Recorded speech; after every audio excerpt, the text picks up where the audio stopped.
মালাকুল মউত আল্লাহকে প্রশ্ন করছিলেন, দায়িত্ব তো দিছেন, পুরা করতে হবে, কোনো দ্বিমত নাই।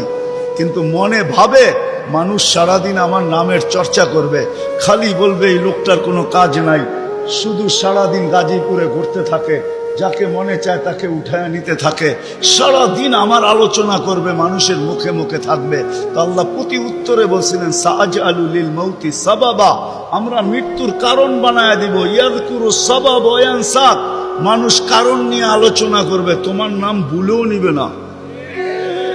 এখন নাম নিতেছে ডেঙ্গু, কয়েকদিন আগে নাম নিছে করোনা, কখনো নাম নেয় স্ট্রোক করছে, কখনো নাম নেয় এটা সেটা, ঠিক না? হ্যাঁ, আরেকটা কারণও আছে।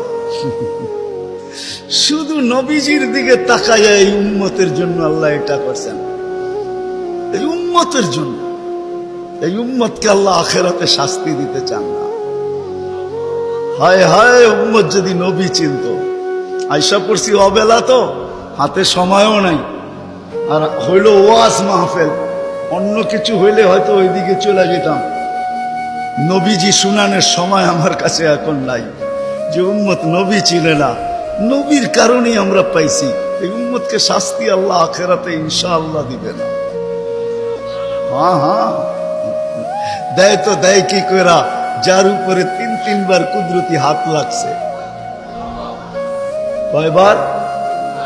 সৃষ্টি লগ্নে একবার, বাছাই পর্বে একবার। আমরা বাছাইকৃত উম্মত। হুয়াজতাবাকুম জাহিদ, শুধু শুধু বলেন নাই, জাহিদু ফিল্লাহি হাক্কা জিহাদি। উম্মতে মুহাম্মাদি, আমাকে পাওয়ার জন্য যতটুকু শক্তি আছে সব লাগায় দে না।